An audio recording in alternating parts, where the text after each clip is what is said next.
کائنات علی المرتضیٰ شیر خدا آپ تشریف فرما تھے۔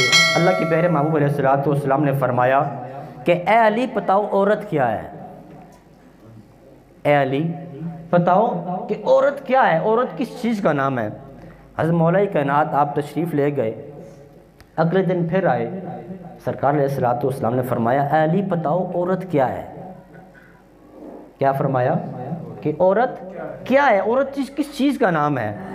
تو سرکار علیہ السلام کے حکم پر اللہ کے پیارے اور سونے غلام یار غار و یار مزار کے ساتھ محبت رکھنے والے مولا کائنات علی المرتضیٰ شیر خدا نے کہا یا نبی اللہ، عورت اس چیز کا نام ہے کہ جس کے پردے کو کسی غیر محرم نے نہ دیکھو، فرمایا عورت اسے کہتے ہیں۔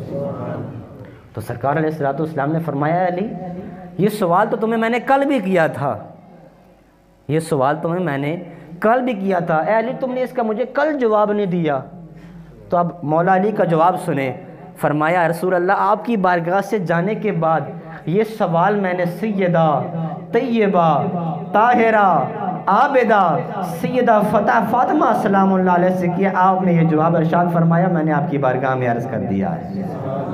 تو دوستان محترم اس سے ہمیں سبق حاصل کرنا ہے کہ سیدہ طیبہ طاہرہ سیدہ فاطمہ سلام اللہ علیہ اتنی پاک دامنہ تھی کہ آپ نے وصیت کی تھی کہ میرا جنازہ بھی لے کے جایا جائے رات کا وقت و اندھیرے کا۔